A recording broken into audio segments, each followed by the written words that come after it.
On a desolate stretch of highway, a routine traffic stop turned deadly when a badge became a shield for unchecked arrogance. A reckless officer drew his weapon on a calm, unarmed black woman, convinced he held all the power. He was dead wrong. The woman bleeding on the asphalt was a highly decorated U.S. Army colonel, and she was about to unleash a storm of justice that would dismantle his life and expose a web of corruption. Rain slicked the asphalt of the highway, reflecting the pale, intermittent glow of passing street lights. Lillian Brooks kept her eyes fixed on the road ahead, the steady rhythm of the windshield wipers providing a hypnotic soundtrack to her exhaustion. She had only recently returned from a long and grueling deployment overseas. At 42, she had dedicated more than half her life to the United States Army, rising through the ranks with a quiet, unyielding competence that had earned her the eagles of a full colonel. Tonight, however, she was not Colonel Brooks. She was simply Lillian, a weary traveler in a faded gray college sweater and civilian jeans, driving a modest sedan back to her newly assigned post. She just wanted a hot shower and a bed that did not smell like canvas and desert dust. A sudden burst of red and blue lights shattered the darkness in her rearview mirror. The piercing wail of a police siren cut through the ambient noise of the storm. Lillian glanced at her speedometer. She was doing exactly the posted limit. Her registration was current, her insurance was paid, and her vehicle was meticulously maintained. Deciding not to panic, her military training kept her heart rate steady. She engaged her right turn signal, smoothly decelerating, and guided her car onto the brightly lit shoulder of a closed gas station to ensure safety for both herself and the officer. Behind her, the cruiser jerked to a halt, the high beams glaring aggressively into her mirrors. Officer Marcus Holt stepped out into the freezing drizzle. He was a man whose uniform always seemed a size too tight, matching a deeply entrenched ego that required constant validation. Holt had a reputation in the county, one built on intimidation and a heavy hand, shielded by a police union that had quietly buried multiple excessive force complaints in recent years. Tonight he was agitated, annoyed by the rain, and looking for a target to project his foul mood onto. His partner, a young rookie named Logan Pierce, who had recently joined the force, stepped out of the passenger side, looking hesitant. Pierce had already learned that questioning Holt was a fast track to career suicide. Holt approached the driver's side of Lillian's sedan, his hand casually resting on the grip of his service weapon, a blatant intimidation tactic. He tapped his heavy flashlight against her window, a sharp, jarring sound. Lillian lowered the window, keeping both of her hands clearly visible on the top of the steering wheel. "Good evening, officer," she said, her voice calm, modulated, and entirely devoid of the fear Holt was accustomed to hearing. "License and registration," Holt snapped, shining the blinding beam of his flashlight directly into her eyes. Lillian squinted, but did not break her composure. "May I ask why I was pulled over?" she inquired politely. "I don't need to explain myself to you. License and registration now," Holt growled, leaning closer. The smell of stale coffee and stale aggression washed over her. "My wallet is in my leather bag on the passenger seat," Lillian stated, moving slowly and deliberately. "I'm going to reach over with my right hand to retrieve it. Is that acceptable?" Holt scoffed, clearly irritated by her calm, methodical communication. "Just get the damn ID." Lillian shifted her weight slightly, reaching toward the worn leather duffel bag on the passenger seat. The bag contained her civilian identification, her military ID, and heavily classified deployment transfer documents. As her fingers grazed the zipper, the sudden glare of the cruiser's spotlight shifted, casting a strange shadow across the interior of the car. "I said, get the ID," Holt yelled, his voice suddenly spiking in pitch. For a man who sought control, Lillian's total lack of intimidation was infuriating him. He wanted her nervous. He wanted her to beg. "I am opening the bag now," Lillian said, her tone taking on the firm, authoritative edge she usually reserved for panicked young lieutenants in combat zones. "Stop moving," Holt screamed, stepping back and unholstering his weapon in a single jerky motion. Rookie Officer Logan Pierce, standing near the rear bumper, flinched. "Marcus, what's going on?" he called out, his voice cracking. "Show me your hands! Show me your hands!" Holt shouted, pointing the barrel of his Glock directly at Lillian's head. Lillian froze immediately. She knew exactly how volatile a poorly trained man with a gun could be. She slowly raised both of her empty hands, palms facing the officer, moving away from the bag. "My hands are visible. I am unarmed. I am not a threat." "You were reaching for something." Holt's chest heaved. The situation had escalated entirely inside his own head, fueled by his unchecked biases and fragile authority. "I was reaching for the identification you requested," Lillian replied, her voice remaining impossibly steady, though a cold anger was beginning to coil in her chest. "My hands are in the air.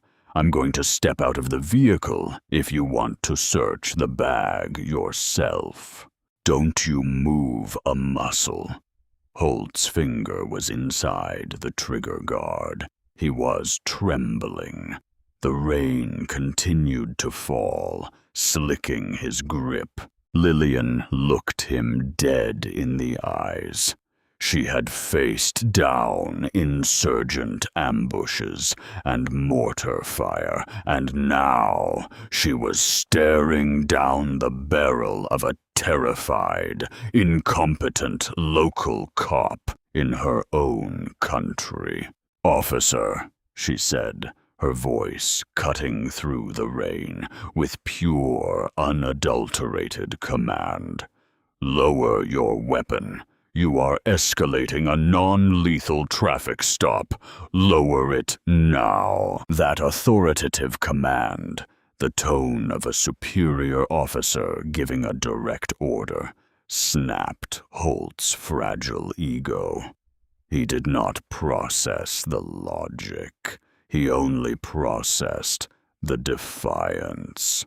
A deafening crack echoed through the wet night air.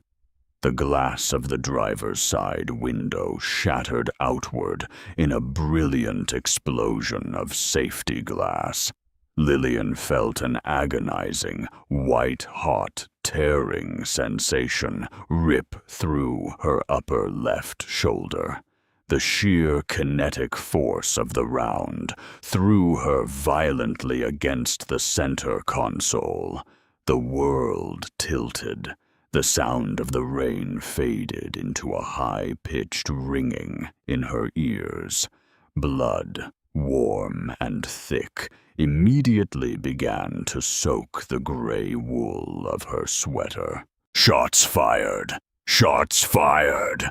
Holt was screaming into his shoulder radio, his voice bordering on hysterical. "Suspect reached for a weapon. I had to fire." Lillian slumped against the passenger seat, gripping her torn shoulder. Her military training instantly bypassed the pain, shifting her brain into trauma management mode. Assess the wound. Stop the bleeding. Stay conscious. She was bleeding heavily, but her breathing was steady. The bullet had missed her heart and her lungs. She was alive, and as the shock began to recede, it was replaced by an absolute, terrifying resolve. This man had no idea who he had just tried to kill. "Marcus, what did you do?" Officer Pierce sprinted forward, his face pale with horror. He looked into the shattered window and saw the woman bleeding heavily over the center console. She wasn't holding a gun. She was holding her own shoulder, her jaw clenched tight. She had a weapon.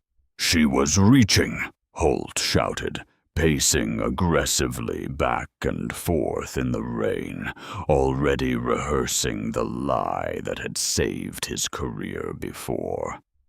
"You saw it, Logan. She was reaching under the seat." "She said she was getting her ID," Pierce cried out, pulling his own medical kit from his belt. He yanked the driver's side door open. "Ma'am, stay with me." Lillian looked up at the terrified rookie. Despite the agonizing pain radiating down her left arm, her mind remained terrifyingly sharp. "Arterial bleeding," she managed to say, her voice strained but incredibly calm. "Apply pressure high and tight." Pierce was shaking violently as he pulled a wad of gauze and pressed it against the entry wound on her shoulder. "I'm sorry. I'm so sorry. An ambulance is coming," the young officer stammered, tears mixing with the rain on his cheeks. "You don't apologize," Holt barked, grabbing Pierce by the shoulder and hauling him back. "She's a suspect. Secure her hands." "She's bleeding to death, Marcus. She doesn't have a gun." Pierce shoved his senior officer away, a desperate flash of courage overtaking his fear. He turned back to Lillian, pressing hard on the wound. Lillian locked eyes with Pierce. "Look in the bag," she whispered, her vision beginning to blur at the edges. "Green folder." Before Pierce could reach for the bag, the wail of approaching sirens filled the air. 2 more cruisers screeched into the gas station parking lot, followed closely by an ambulance. Chaos erupted. Paramedics shoved the police officers aside, dragging Lillian onto a gurney. They worked frantically, calling out blood pressure readings and heart rates, their hands slick with her blood. Holt stood by his cruiser, turning off his body camera with a subtle click. He pulled Captain Victor Lang aside as soon as the commanding officer arrived on the scene. Lang was a seasoned veteran who cared more about the department's public image and pension fund than actual justice. "What happened, Holt?" Lang asked in a low, gravelly voice. "Routine stop. Busted tail light," Holt lied smoothly. "She got combative, refused orders, reached into a duffel bag, and pulled a dark object. I feared for my life, Captain. I had to neutralize the threat." Lang looked over at the shattered glass and the pool of blood on the pavement. "Did you secure the weapon?" "Pierce is tossing the car now," Holt said confidently. He knew there was no weapon, but he also knew how to plant a narrative. "Probably tossed it under the seat. Look, she's a nobody. Shabby clothes, old car, just some aggressive drifter." Lang nodded slowly. "All right, get your union rep on the phone. We'll lock down the scene. Nobody talks to the press." Meanwhile, the ambulance hurtled toward the local hospital. In the back, the paramedics were struggling to stabilize Lillian's blood pressure. "We need to cut the sweater to get to the exit wound," one of the medics shouted over the rumble of the engine. He took a pair of heavy trauma shears and sliced through the thick gray wool of her collar, pulling the fabric aside. The medic froze, resting heavily against Lillian's collarbone, stained with her own blood, was a set of dull silver military dog tags. The medic read the stamped metal. "Brooks, Lillian M. Colonel, U.S. Army." "Oh my God," the medic breathed, his eyes widening. He looked down at the woman whose life he was trying to save. "She's a colonel." Lillian's eyes fluttered open for a brief second. "Secure my bag," she rasped. "Classified documents." Then she slipped into unconsciousness. By the time Lillian was wheeled into emergency surgery, Captain Lang had already set the department's spin machine into motion. A press release was drafted. An officer had been forced to discharge his weapon during a tense traffic stop involving an uncooperative and hostile suspect. They placed a police guard at the door of Lillian's recovery room, effectively classifying her as a prisoner under arrest for assaulting an officer. Back at the precinct, Holt was sitting in the break room drinking bad coffee and laughing with another officer. "I'm telling you, man, these people think they can just ignore commands. Play stupid games, win stupid prizes." At that exact moment, Nearby, at the Regional Military Command Center, a red light began flashing on a secure terminal. Colonel Lillian Brooks had failed to check in upon her arrival in the sector. Standard protocol dictated a trace on her encrypted mobile device.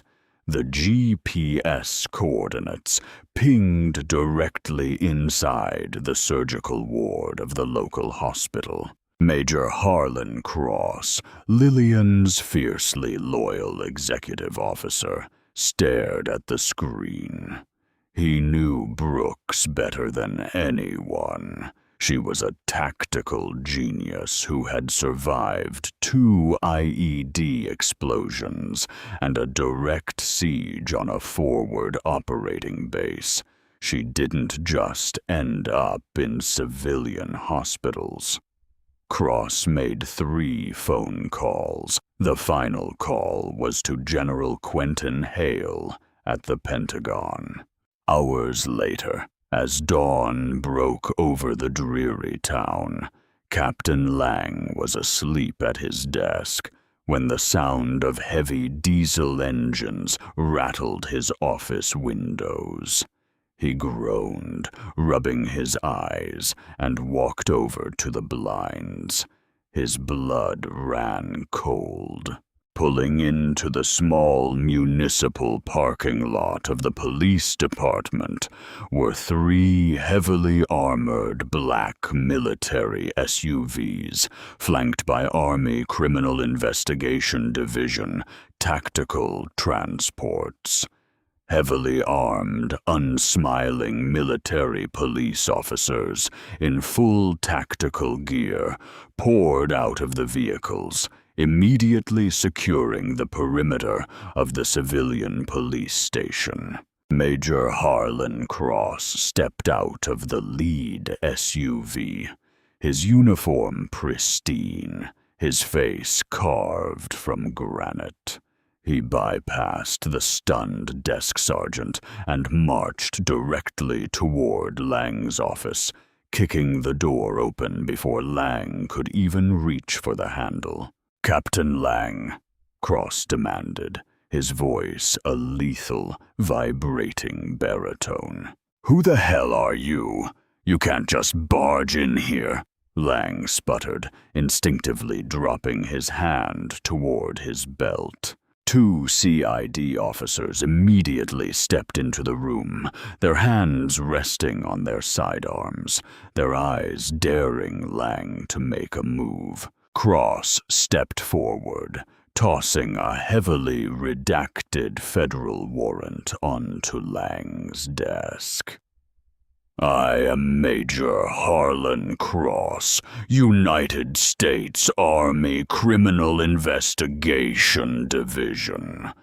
Hours ago, one of your men discharged a firearm into the chest of my commanding officer, Colonel Lillian Brooks. You have exactly 30 seconds to hand over all body cam footage, dash cam footage, and the officer responsible, or I will dismantle this entire precinct, brick by brick." Lang stared at the warrant, his stomach dropping into a bottomless abyss. The nobody drifter, the uncooperative suspect. They had just shot a highly decorated colonel of the United States Army, and the wrath of the federal government had just arrived on their doorstep. Captain Victor Lang had spent years building a fortress in the county. He knew every judge, golfed with the district attorney, and had an ironclad mutual protection pact with the local police union. But looking into the cold, dead eyes of Major Harlan Cross, Lang realized that his local power meant absolutely nothing. The federal government had just breached his walls, and they were not asking for permission to enter. "Major, you need to stand down," Lang stammered, trying to inject some authority back into his trembling voice. He stood up, puffing out his chest, a futile gesture against the heavily armed CID agents flanking the doorway. "This is a local jurisdiction. You have no right to storm my precinct. Whatever happened out there is being investigated by our Internal Affairs Division. You cannot bypass due process." Cross did not blink. He stepped closer, invading Lang's personal space. The height difference was only a few inches, but Cross's sheer presence made him seem like a towering monolith. "Your officer shot a United States Army colonel who was transporting classified Level 4 Department of Defense materials," Cross said, his voice dropping to a terrifyingly quiet register. "That immediately triggers federal jurisdiction under the National Security Act. Your jurisdiction evaporated the second Marcus Holt pulled his trigger. Now, where is the evidence room?" "You need a subpoena for our servers," Lang shouted, a bead of sweat tracing down his temple. "Raymond Porter, our union president, is already on his way. You touch my officers, and we will sue the military into the Stone Age." Cross gave a sharp, almost imperceptible nod to the CID agent on his right, Special Agent Claire Donovan. Donovan, a former ranger who moved with lethal grace, unclipped a heavy steel breaching tool from her tactical vest. She walked straight past Lang, out of the office and down the hall toward the server room. "Hey, you cannot go in there," Lang yelled, lunging forward. Cross's hand shot out, grabbing Lang by the front of his uniform shirt and slamming him back down into his leather desk chair with bone-rattling force. "Sit down, Captain," Cross commanded. "If you obstruct a federal military investigation involving classified intelligence, I will have you in federal lockup before your morning coffee gets cold. Now, give me the name of the shooter." "Officer Marcus Holt," a quiet, shaking voice said from the doorway. Cross turned. Standing in the hall was Rookie Logan Pierce. His uniform was heavily stained with Lillian's blood. He looked like a man who had seen a ghost, his face pale and his hands trembling. "Holt, shut your mouth!" Lang roared from his chair. Pierce shook his head, looking directly at Cross. "Holt shot her. I was there. She wasn't reaching for a weapon.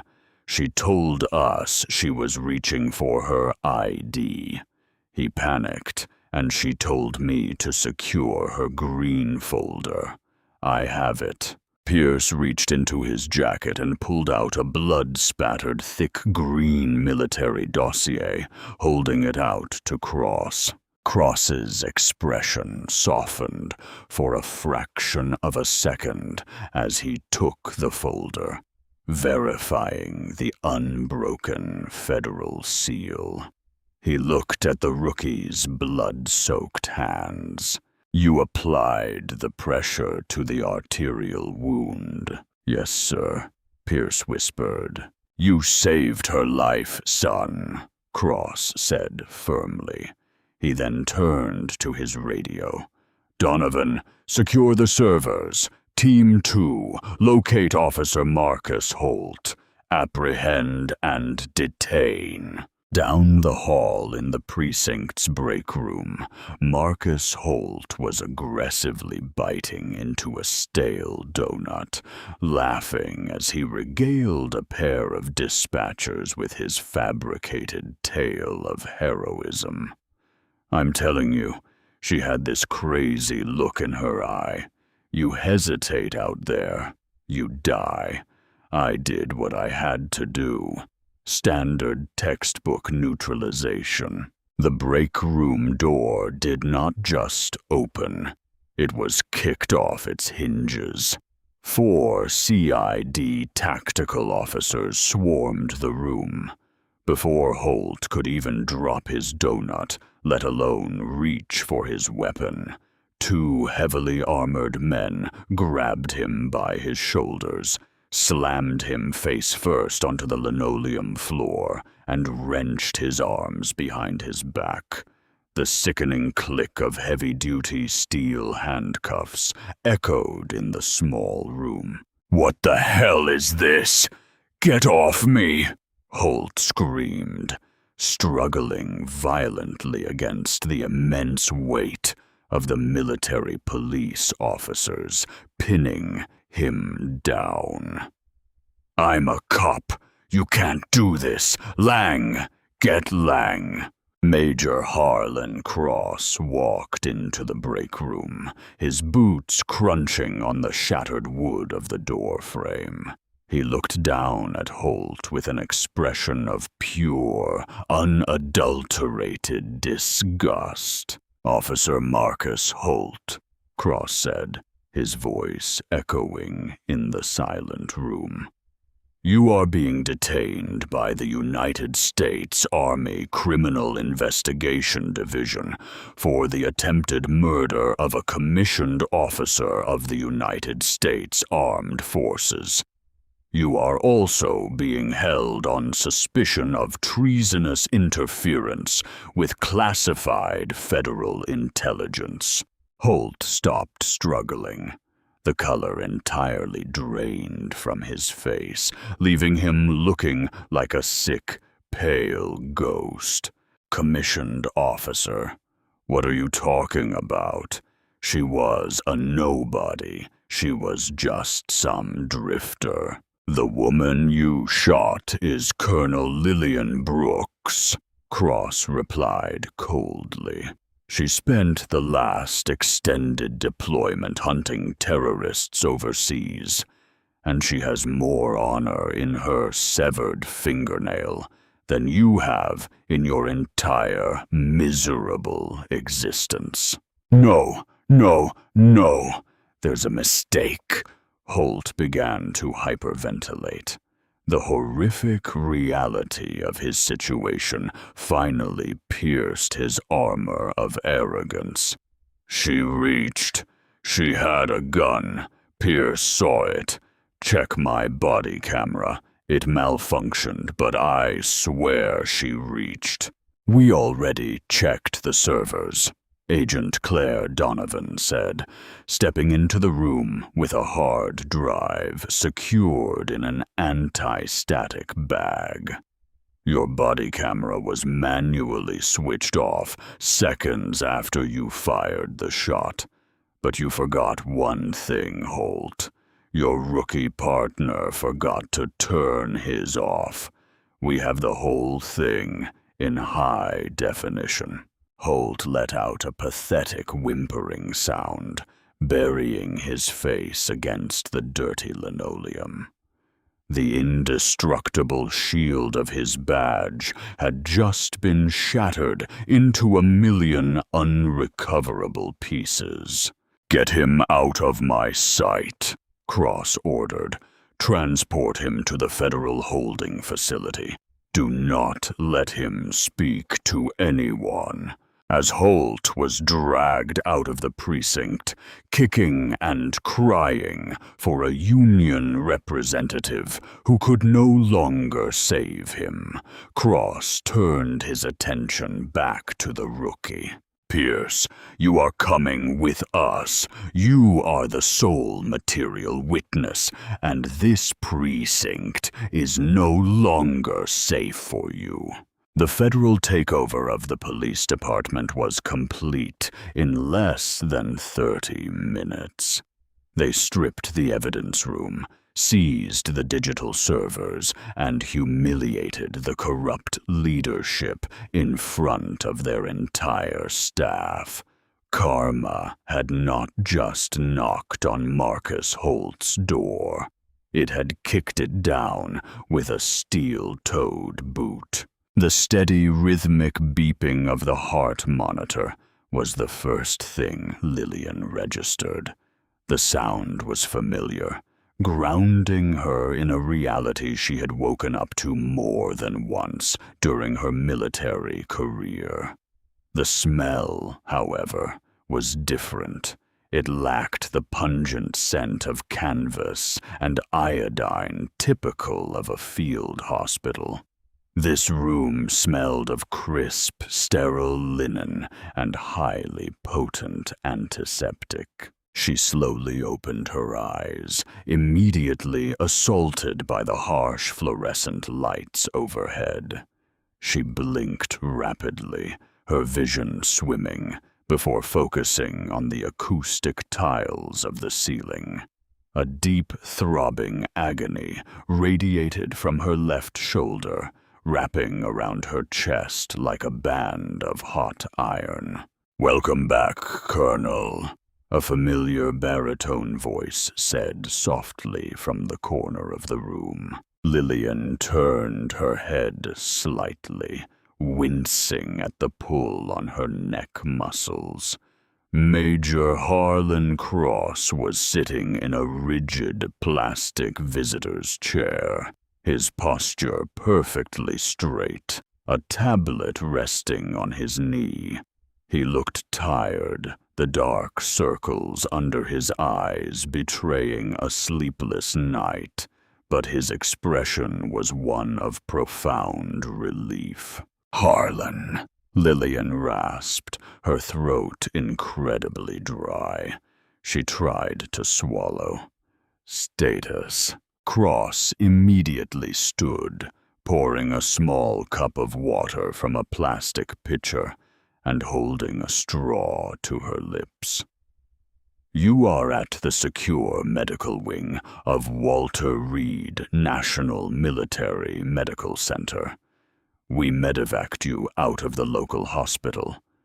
The moment the surgical team stabilized your vitals, you took a round to the upper left clavicle.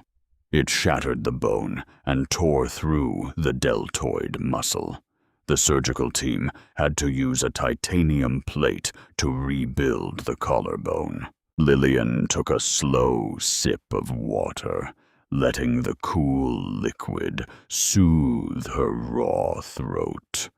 She closed her eyes, piecing together the fragmented memories of the dark, rain-slicked highway, the blinding flashlight, the screaming officer, the deafening crack of the gunshot. "The rookie," Lillian said, her eyes snapping open. "The young kid.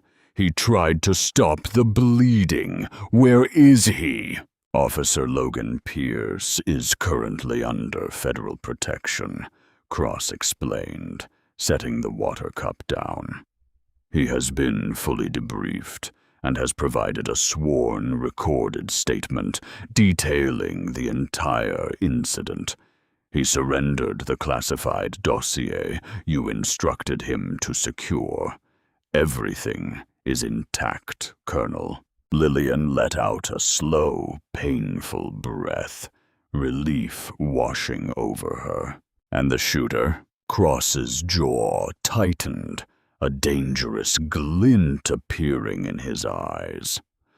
"Officer Marcus Holt. He is currently sitting in a windowless federal interrogation cell.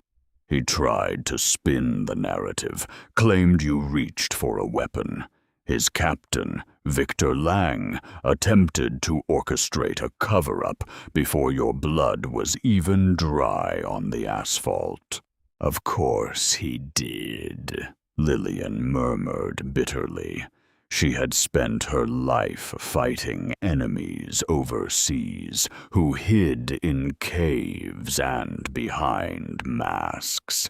It disgusted her to her core to find enemies in her own country, hiding behind badges and the public trust. Did Holt's body camera catch the shooting? Holt manually disabled his camera immediately after firing, Cross said, pulling up a video file on his tablet. But he made a fatal tactical error. He failed to ensure his rookie partner did the same. Pierce's camera captured the entire exchange from the rear angle. The audio is crystal clear. Cross turned the tablet so Lillian could see the screen. She watched in grim silence as the digital replay of her own near-death experience played out. She heard her own voice, remarkably calm, explaining her movements. She watched Holt's unhinged escalation, and she watched the moment he pulled the trigger on an unarmed, compliant woman whose hands were visibly in the air. "It's damning," Cross stated flatly. "Agent Donovan has already handed the footage over to the Department of Justice.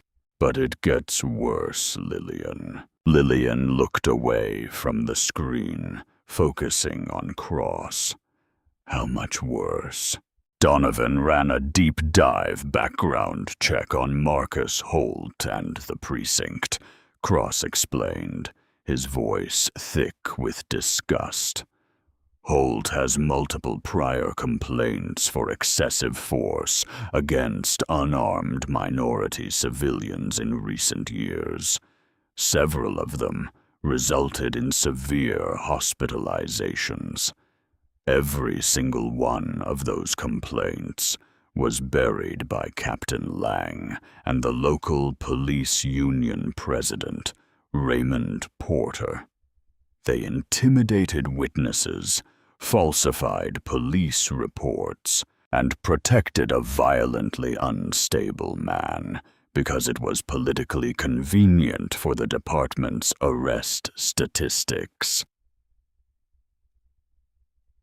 A cold, hard fury began to settle in Lillian's chest, temporarily overriding the agonizing pain in her shoulder. This was not just about one bad cop having a panic attack in the rain. This was a systematic, calculated machine of corruption that preyed on the vulnerable. Holt had shot her because he felt absolutely untouchable. He believed the system he worked for would catch him, protect him, and validate his violence, just as it had done before. He just never expected his latest victim to have the entire United States military apparatus standing behind her. "They thought I was a nobody," Lillian said quietly, staring at the white wall opposite her bed. "They looked at my old car, my faded clothes, and the color of my skin, and they calculated that I was disposable. They thought there would be no consequences." "They miscalculated," Cross said firmly. "No, Harlan. They calculated perfectly based on the environment they built," Lillian corrected him, her voice gaining strength infused with the ironclad resolve of a commanding officer. If I had actually been a civilian, a mother coming home from a night shift, or a college student traveling through their town, I would be dead right now. And Holt would be accepting a medal for bravery, backed by a falsified report. She slowly pushed herself up against the pillows, ignoring the sharp spike of pain from her collarbone. She looked directly at Cross, the fire in her eyes burning away the haze of the painkillers. I am not just pressing charges against Marcus Holt for attempted murder, Lillian declared, her voice ringing with absolute authority. I want the Department of Justice to tear that entire precinct down to the foundation. I want Captain Lang indicted for conspiracy and evidence tampering. I want Raymond Porter investigated for union racketeering and witness intimidation. We are going to expose every single buried file, every hidden complaint, and every shattered life they swept under their filthy rug.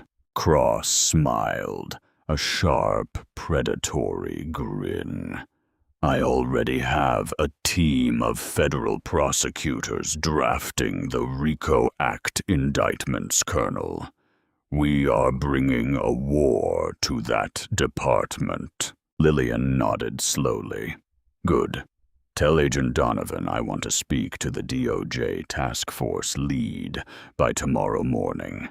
And Harlan? Yes, Colonel. Make sure Officer Pierce gets the best legal protection the federal government can buy, Lillian said softly. He stood up to a monster when he had everything to lose. That kid is the only real cop in that entire town. The morning sun did little to warm the cold dread settling over the town. Inside the dimly lit, smoke-filled office of the local police union, Raymond Porter paced like a caged animal. Porter had been the union president for many years, a man who had built an empire by ensuring that no officer under his umbrella ever faced true accountability. He had buried internal affairs reports, intimidated local journalists, and bullied city council members into submission. But as he stared at the television screen mounted on his wall, he realized that his playbook was entirely useless against the federal government. The breaking news graphic flashed across the bottom of the screen in bright, urgent red. U.S. Army Colonel shot unarmed by local police during routine traffic stop. Federal takeover of precinct. Turn that garbage off! Captain Victor Lang shouted, slamming his fist down on Porter's mahogany desk. Lang looked like a man who had aged a decade in a single night. His uniform was rumpled, his face unshaven, and his eyes wild with panic. Raymond, you told me you had the DA on standby. You told me we could contain this. I cannot contain the Department of Justice, Victor. Porter fired back, his face turning a dangerous shade of purple. My contacts in the district attorney's office won't even return my calls. The FBI froze our union bank accounts an hour ago.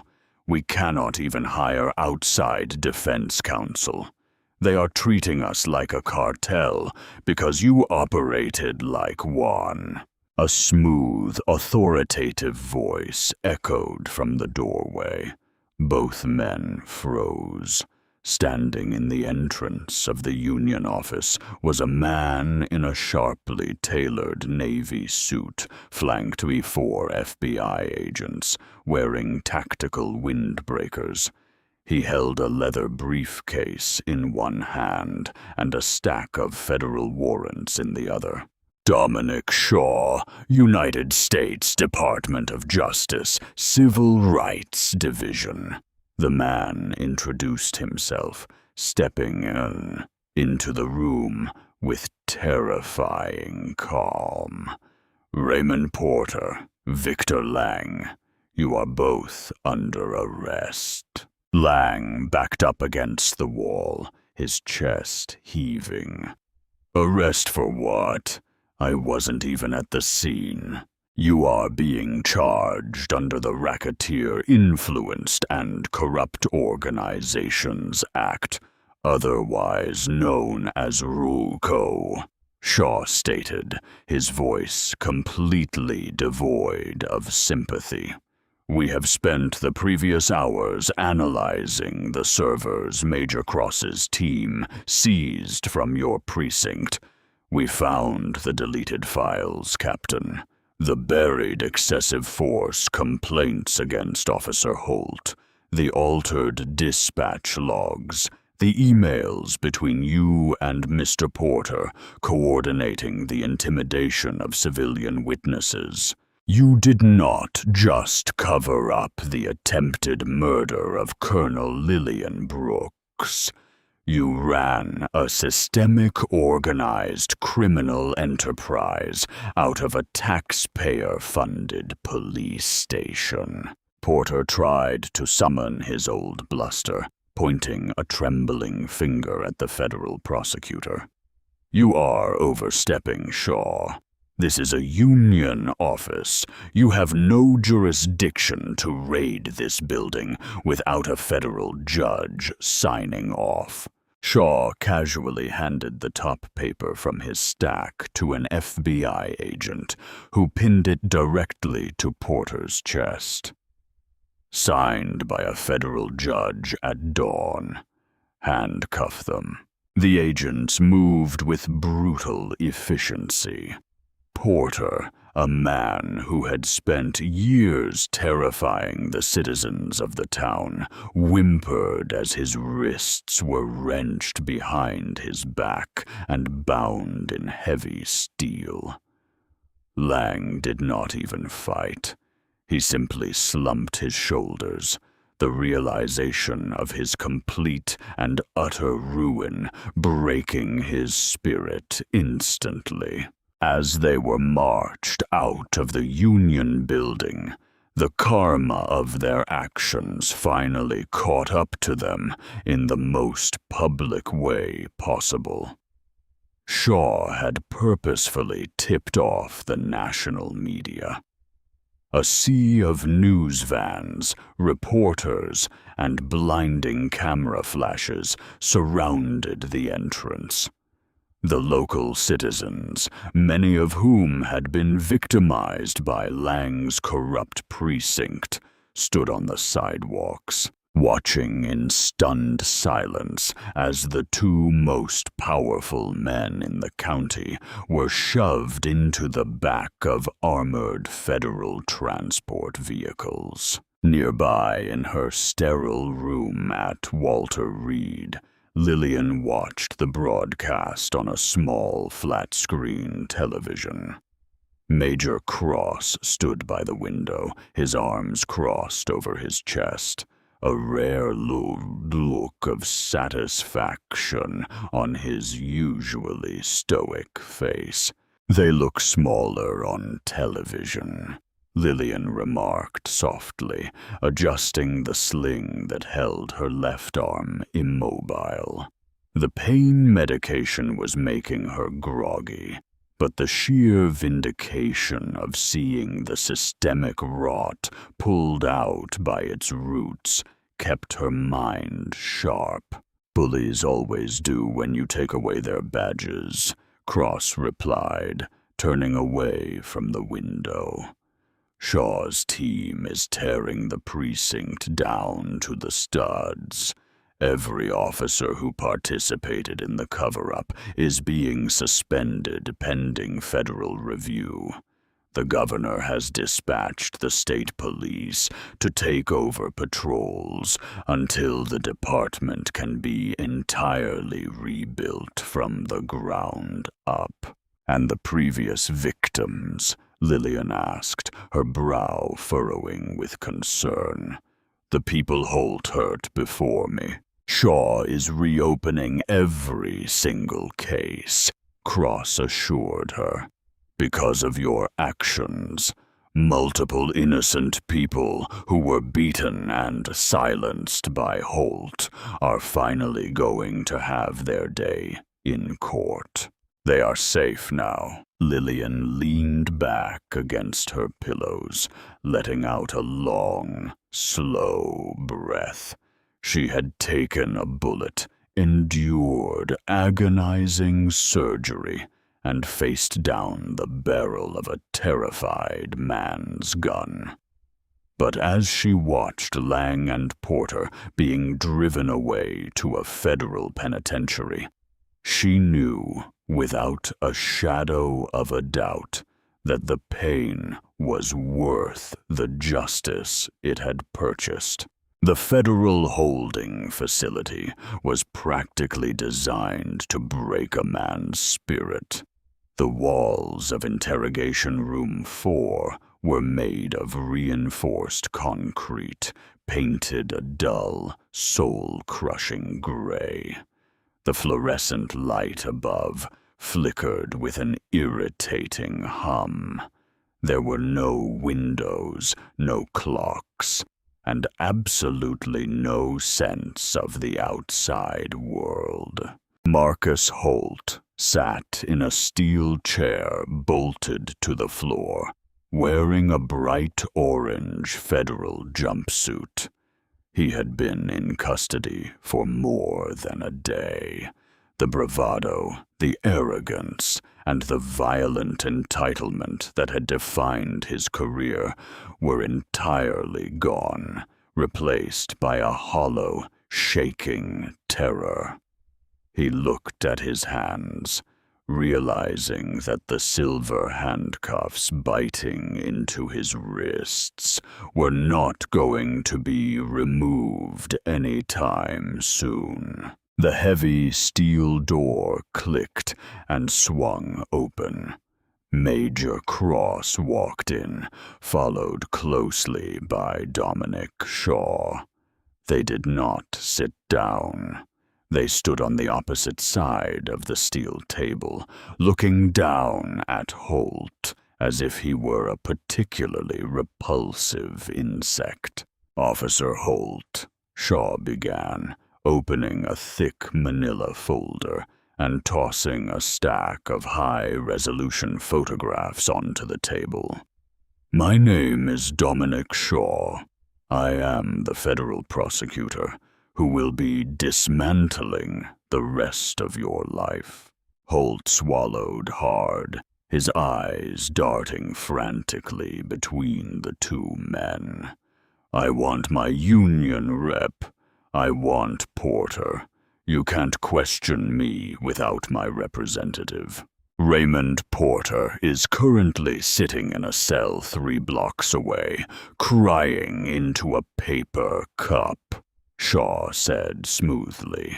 "He was indicted on federal racketeering charges this morning, alongside your former captain, Victor Lang. There is no union left to protect you, Holt. You are entirely alone." The last remnants of Holt's hope evaporated in an instant. He stared at the photographs on the table. They were crime scene photos from the highway, Lillian's shattered window, the pool of blood on the center console, the bloody green military dossier. "I thought she was reaching for a gun," Holt stammered, falling back on the only lie he knew, his voice cracking pitifully. It was dark. She wasn't complying. I feared for my life. Cross leaned forward, placing both of his large hands on the steel table. You feared for your life because a calm, unarmed woman told you she was reaching for her identification. You feared for your life because she did not cower in your presence. Or did you pull that trigger because you are a weak, pathetic man who uses a badge to compensate for his own terrifying insecurities? You don't know what it's like out there, Holt shouted, a desperate, hysterical edge creeping into his voice. You have to make split-second decisions. It was a mistake. It was just a mistake. A mistake is writing the wrong date on a citation, Shaw countered sharply, firing a hollow-point round into the chest of a highly decorated United States military officer. Because she bruised your ego is not a mistake. It is attempted murder. Shaw pulled a small digital audio recorder from his pocket and set it on the table. But here is the truly fascinating part, Marcus. We told your captain and your union president that they were facing 20 years in federal prison for covering up your crimes. Do you know what they did? Shaw pressed play. The frantic, terrified voice of Captain Victor Lang filled the small concrete room. It was all Holt. The guy is a liability. I told Porter we should have fired him years ago when he broke that teenager's jaw, but the union forced me to keep him. Holt is unstable. If you give me immunity, I will testify that Holt premeditated the violence. He's completely unhinged. Shaw pressed stop. Holt stared at the recorder, his mouth hanging open in silent horror. The men he had trusted to protect him, the men who had built the corrupt system he thrived in, had thrown him to the wolves the absolute second their own freedom was threatened. The brotherhood he thought he belonged to was a complete illusion held together only by mutual criminality. They sold you out, Cross said quietly, his voice carrying the heavy, definitive weight of a judge passing a sentence. Every single person who enabled your violence has abandoned you. You are facing charges for attempted murder, aggravated assault under the color of law, and civil rights violations. The Department of Justice is recommending a sentence of 45 years in a maximum security federal penitentiary. You will be almost 80 years old before you even see a parole board. Holt broke. He buried his face in his manacled hands, his shoulders shaking as deep, pathetic sobs echoed off the concrete walls. He begged for a deal. He promised to testify against anyone they wanted. He cried for his mother, for his career, for the life he had just carelessly thrown away into the dark. The United States government does not negotiate with domestic terrorists who shoot unarmed citizens, Shaw said coldly, gathering his files. Enjoy the concrete, Marcus. As they walked out of the interrogation room, leaving the broken shell of a man weeping in the silence, Cross felt his phone vibrate. It was a secure message from Walter Reed. Lillian was awake, and she was asking for an update. Cross typed back a single sentence: "The fortress has fallen." Meanwhile, in a quiet, heavily guarded hotel room in Washington, D.C., Logan Pierce sat at a desk, looking over a set of application papers. Major Cross had visited him the night before. Pierce had assumed his career in law enforcement was over, that his association with the corrupt department would taint him forever. Instead, Cross had handed him a recruitment packet for the United States Army Criminal Investigation Division. "You didn't freeze when the monster bared its teeth," Cross had told the young rookie. "You applied pressure to the wound, and you secured the intelligence. The Army needs men who know the difference between legal authority and moral right. When this trial is over, we have a place for you." Pierce picked up a pen, signing his name at the bottom of the federal application. From the ashes of a deeply broken system, a new path had emerged. The karma that had destroyed Marcus Holt had simultaneously rewarded the one man who had chosen to do the right thing in the darkest of moments. The universe had balanced its scales. Several months later, the crisp autumn wind swept through the Capitol as Lillian Brooks walked up the wide granite steps of the United States District Court. She no longer wore the faded civilian clothes from that terrible night. Today she wore the impeccable, sharply pressed Army service uniform. The silver eagles on her shoulders gleamed in the sunlight. Her chest was heavy with ribbons, detailing a lifetime of service, including her new Purple Heart. Her left arm moved a little stiffer than before, the titanium plate in her collarbone a permanent reminder of the violence. But her posture was absolute, unbroken, and fiercely proud. Major Harlan Cross walked in perfect step beside her, his uniform flawless. Behind them walked Special Agent Claire Donovan and Federal Prosecutor Dominic Shaw. They moved together as a single unit, parting the sea of reporters and flashing cameras gathered to witness the final chapter of the saga. Inside the massive courtroom, the air was thick with tension. Marcus Holt sat at the defense table, drowning in an oversized orange federal jumpsuit that made him look small and insignificant.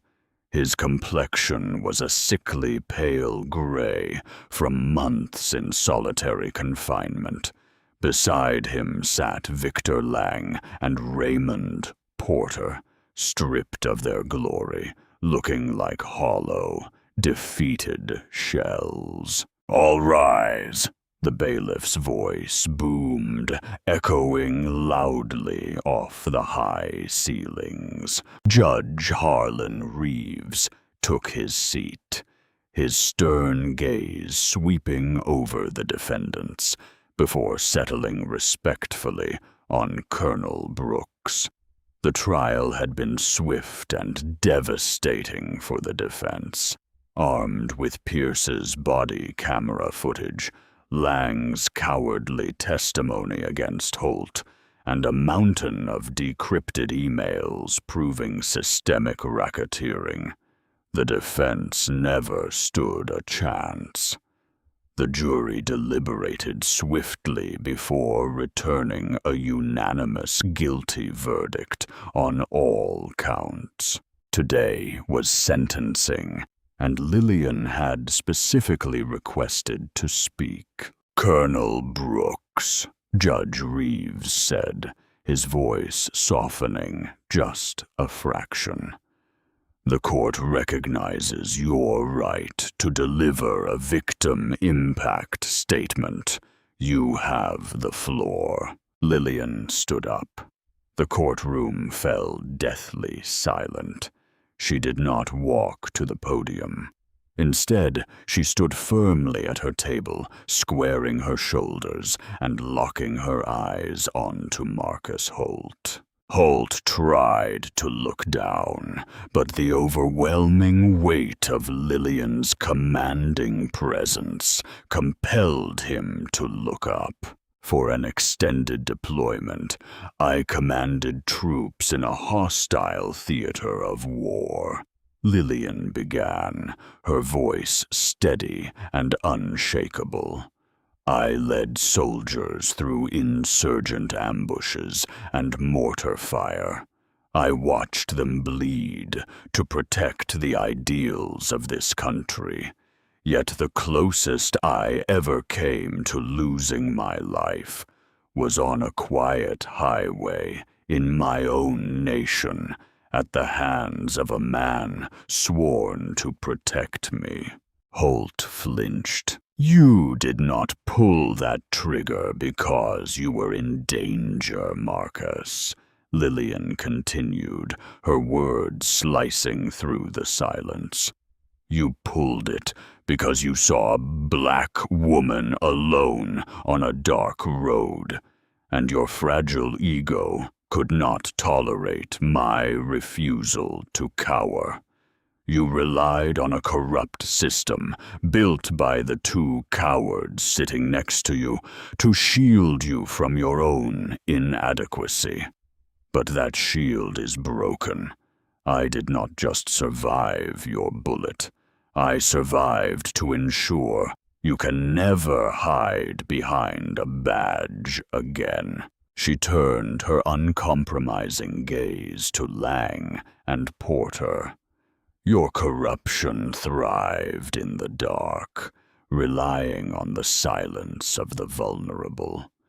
You thought you were untouchable kings, but you forgot there are still people who uphold the oaths they swear." Lillian turned back to face the judge. "Your Honor, I ask that these men be sentenced, not just for what they did to me, but for the countless innocent citizens they terrorized and silenced before I arrived. They broke the public trust. Let their punishment serve as the ultimate reminder that absolutely no badge is heavier than the law." Lillian sat down.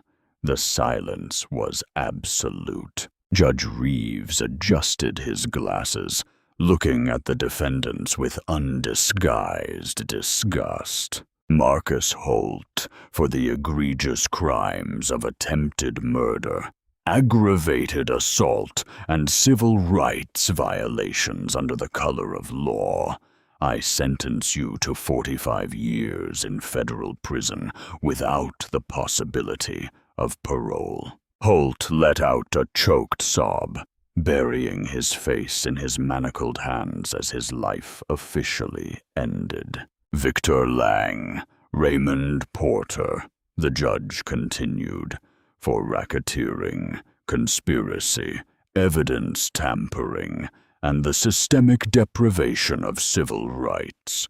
I sentence you both to 25 years in a maximum security federal penitentiary." The gavel fell with a definitive crack, echoing like a gunshot. But this time, it was the sound of justice. U.S. Marshals moved in, hauling the broken men out of the courtroom. Their era of terror was permanently over. Outside, the autumn sun shone brightly. Lillian took a deep breath of the crisp air, feeling a hard-earned sense of closure wash over her. The department was already healing. The DOJ had dissolved the old precinct, establishing a federally monitored police force. The previous victims of Holt's violence had been awarded civil settlements. Their records cleared, their voices finally heard. Major Cross stepped up beside her, offering a rare, genuine smile. "It is finished, Colonel. The transport is waiting to take us back to base. Your promotion ceremony to Brigadier General is in the coming weeks, and the Pentagon wants you rested." "I'm ready, Harlan." Lillian smiled back, the weight of the last several months finally lifting from her shoulders. As they walked down the steps, a young man in a crisp military uniform jogged up, stopping to snap a perfect salute. It was Logan Pierce. He looked healthier, sharper, filled with a profound sense of purpose. After graduating from the Army CID program at the top of his class, he had found his true calling. Lillian returned the salute. "Agent Pierce, it suits you." "Thank you, ma'am," Pierce said, his voice steady. "I wanted to thank you for everything." "You saved my life, Logan," Lillian replied softly. "And you chose the truth when a lie was easier. That is what makes a real soldier. Make us proud." "I will, General," he promised firmly. Lillian turned and walked toward the waiting black vehicle, her head held high. A routine traffic stop had tried to break her, but it had only proven what she already knew. True power does not come from a gun or a badge. It comes from an unbreakable spirit, a commitment to truth, and the unwavering courage to stand in the storm until the darkness breaks.